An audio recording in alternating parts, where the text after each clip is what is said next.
The casino did everything right by the book, by the rules, by the math, and still lost millions of dollars in a single day to one man sitting quietly at a blackjack table doing absolutely nothing illegal.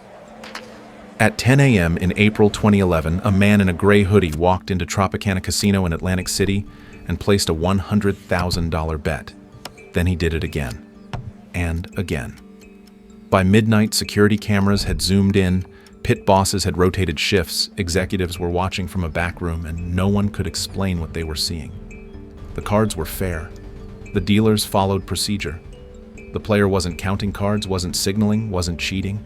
He wasn't even playing aggressively. He was calm, methodical, boring. And yet, hour after hour, the money kept moving in only one direction. When a pit boss finally approached and asked if he wanted to take a break, the man declined without looking up. 12 hours after he sat down, he stood, nodded once, and walked out with $5. $8 million in profit, the largest single-session loss in the casino's history. His name was Don Johnson. Over the next 6 months, 3 major casinos would quietly confirm a shared nightmare. The same man had taken a total of $15 million from them, legally, contractually, and permanently. No lawsuits succeeded. No money was returned. And the most disturbing part wasn't that he beat the house. It was that the house invited him to do it and never realized what they had agreed to until it was far too late. Atlantic City didn't fall apart in a dramatic crash. It bled slowly, quietly, and then all at once. In 2006, the city was at its peak, pulling in more than $5 billion a year from casinos alone, a glowing promise of permanence, where the lights never dimmed and the house always won. High rollers flew and tables stayed full, slot machines rang without pause. Then the outside world pushed its way in. The 2008 financial crisis erased disposable income overnight, turning gamblers into survivors. Homes where underwater retirement accounts collapsed, and the idea of risking money at a casino suddenly felt reckless instead of thrilling. At the same time, Pennsylvania legalized casinos, quietly cutting the heart out of Atlantic City's customer base. Players who once drove hours now gambled minutes from home. Las Vegas and Macau siphoned off the global elite. Online betting rewired habits completely. By 2010, nearly $2 billion in annual revenue had vanished, and panic replaced confidence. Casinos closed floors, laid off staff, cut costs down to the bone, but cost-cutting doesn't create revenue, and empty tables don't pay debts. What they needed wasn't efficiency, it was oxygen. They needed cash flow momentum and players willing to bet big right now. Marketing departments went into overdrive, dialing through lists of known high-stakes players offering perks that once felt extravagant, but now barely registered: free suites, private jets, luxury dinners, limousines. None of it moved the needle anymore. High rollers had leverage, and they knew it. In boardrooms and private offices, a dangerous idea began to sound reasonable. If players were afraid to lose, maybe the casino could share the risk. Maybe guarantees, rebates, and protections could lure them back. It felt temporary, controlled, necessary. Desperation has a way of reframing risk as strategy, and in Atlantic City, under flickering neon and shrinking balance sheets, casinos began making promises they could not afford to fully understand. What emerged from that desperation was an incentive that looked safe, reasonable, even generous on paper, but quietly rewired the entire system. It was called a loss rebate, and the pitch was simple. If a high-stakes player lost a large amount of money, the casino would return a percentage of that loss, usually 10%, sometimes 15%, and in rare cases, even more. Executives framed it as customer care, a way to soften the blow and keep players coming back. Mathematically, they believed they were protected. Blackjack still carried a house edge. The odds were still tilted. Over time, variance would do its work. The casino might give back a little, but it would still win in the end. That assumption felt solid because it had always been true until now. What the spreadsheets failed to capture was interaction. Loss rebates didn't exist in a vacuum. They interacted with bet size, with session length, with stopping points, with rule variations that subtly reduced the house edge, and most dangerously, with disciplined decision-making. A rebate doesn't just reduce losses, it changes behavior. It encourages risk, alters optimal strategy, and reshapes expected value in ways that are invisible if you look at each component separately. To the casino, a 20% rebate sounded like controlled generosity. To the wrong player, it was leverage. Add favorable blackjack rules dealer standing on soft 17 re-splitting aces late surrender, and the edge thinned further. Apply the rebate not per trip or per month, but per session, and suddenly timing became a weapon. Lose big stop, collect the rebate. Win big stop, lock in profit. Repeat. The casino executives saw loyalty programs and marketing tools. They believed they were competing for attention. What they were actually doing was offering insurance against downside while leaving the upside untouched. It was the kind of mistake institutions make when pressure overrides caution, when urgency replaces patience. The terrifying truth is that no single decision was reckless on its own. Each concession felt small, survivable, justified by circumstances.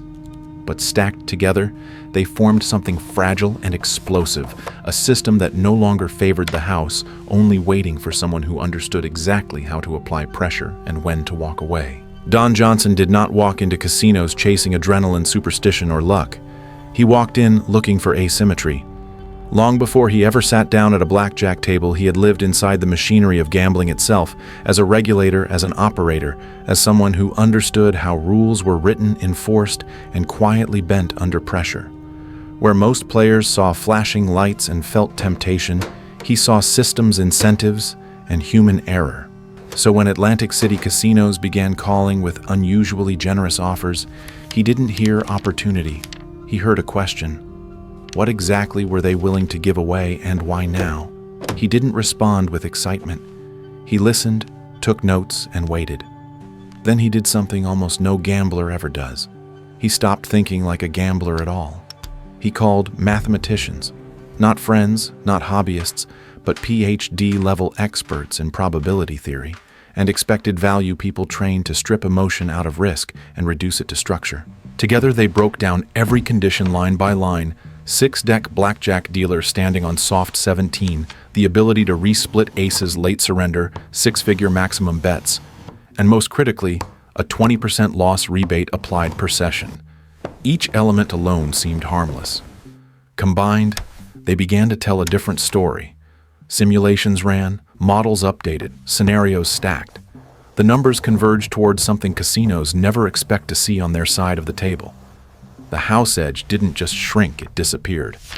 Under disciplined play, it flipped. This wasn't gambling anymore. It was controlled exposure. Johnson wouldn't chase wins or endure emotional swings. He would play until reaching precise threshold, stopping when the math said stop regardless of impulse. Win enough, walk away. Lose enough, walk away. And collect the rebate. Time became a tool. Restraint became the advantage. But Johnson understood that math alone wouldn't make this work. Casinos talk. They warn each other. One refusal could collapse everything. He needed all three major casinos to agree to the same flawed logic, to sign the same kind of contracts without realizing what they were conceding. That required another kind of disciplined psychological camouflage. No flashy suits, no entitlement, no performance. He would look ordinary, even forgettable, letting the casinos project their own assumptions onto him. They would see a wealthy customer seeking perks, not a strategist executing a blueprint. By the time the contracts were signed, the most important part of the plan was already complete. The game hadn't begun yet, but the outcome was quietly locked in. What made the strategy invisible was not deception, but restraint. Don Johnson understood that winning too fast would trigger alarms, and losing too often would collapse the math, so he chose the narrow path in between, appearing utterly normal. His early sessions were deliberately unremarkable. He won some, lost some, and stopped exactly when most gamblers would keep going. To the casino floor, he looked like another wealthy player, riding variants subject to the same emotional swings as everyone else. That appearance mattered more than any single hand of cards. Behind the scenes, security teams did what they were trained to do. They reviewed footage, tracked bet patterns, and searched for the usual tells of advantage play, sudden bet spikes, unusual timing, subtle signals. They found nothing. Johnson didn't count cards. He didn't deviate from basic strategy. He didn't react to wins or losses. He behaved like a textbook case of randomness, and randomness is comfortable to casinos. It fits their worldview. Contracts boxed them in further. The rules had been negotiated, signed, and approved at executive levels. There was no clause for "this feels wrong." Without evidence of cheating or misconduct, they couldn't bar him, alter the rules, or force him to stop. Every quiet session built credibility. When Johnson lost, especially in visible chunks, it relaxed the room. Pit bosses exhaled. Executives reassured themselves that the system still worked. The rebates felt justified. The math, they believed, was reasserting itself. But those losses were not failures. They were part of the design. Losing under controlled conditions reinforced the illusion that Johnson was just another gambler, vulnerable to variance, occasionally unlucky, fundamentally human. Meanwhile, the real advantage grew in silence. Trust accumulated. Familiarity dulled suspicion. Each return visit felt safer than the last. Casinos are experts at detecting rule breakers, but they are deeply uncomfortable confronting rule followers who exploit the rules better than their designers anticipated. By the time doubt resurfaced, it had nowhere to go. The player was compliant. The behavior was explainable. The contracts were binding. And the most dangerous thing of all had already happened. The casinos had convinced themselves there was nothing to worry about. By the time Don Johnson chose Tropicana for the longest session of his plan, the environment was perfectly conditioned for failure. Nothing about him felt new anymore. He was familiar, vetted, normalized. The early bets were large but expected. The rhythm was steady. And then the hours began to stack. Morning turned to afternoon. Afternoon drifted into evening. With every passing hour, the numbers climbed in a way that felt statistically uncomfortable but procedurally untouchable. $1 million became 2. 2 became 3. Each milestone triggered a quiet escalation behind the scenes. More cameras pulled up on screens.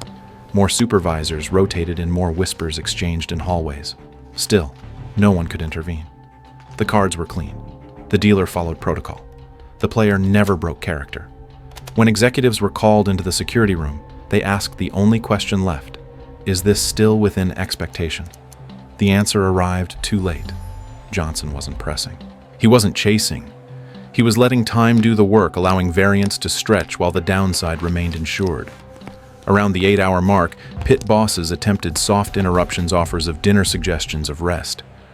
Johnson declined politely and kept playing. The contract allowed it. As the clock crossed into double digits, the atmosphere shifted from concern to dread. This was no longer a lucky run. It was an event. Then came the hand that would be replayed in internal memos for years.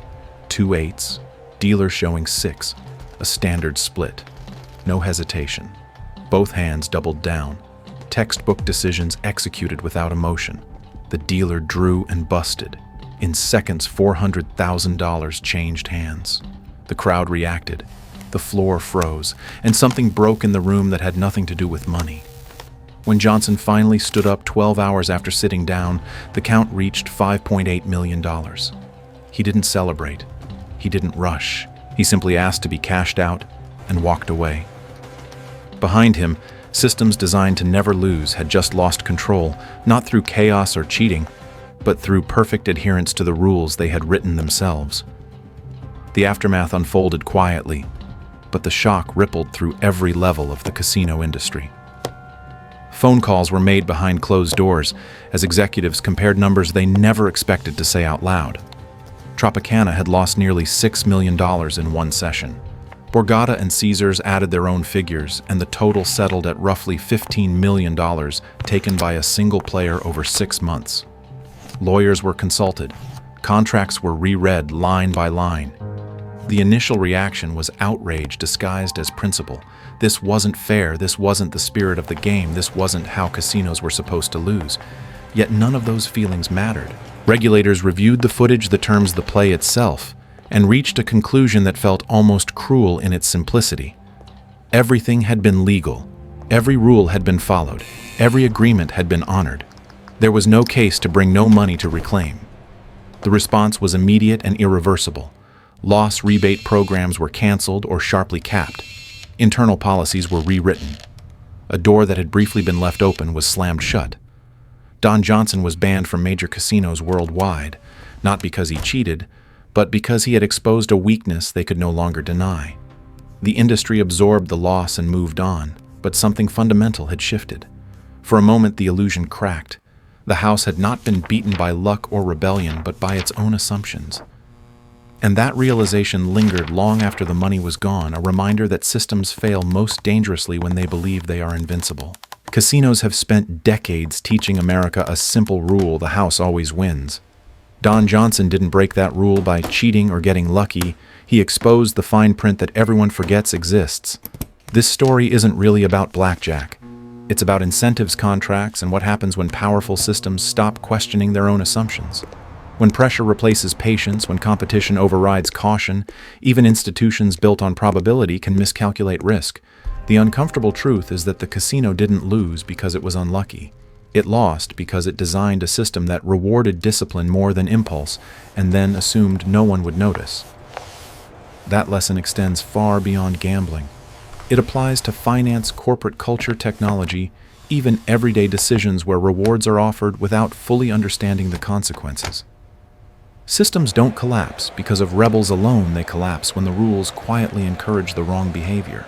If this story made you rethink how power math and incentives really work, take a moment to engage. Like this video, share it with someone who enjoys stories that challenge conventional wisdom, and subscribe for more investigative documentaries that go beyond headlines and dig into the mechanics behind them. Because the most dangerous failures aren't dramatic, they're invisible until it's too late.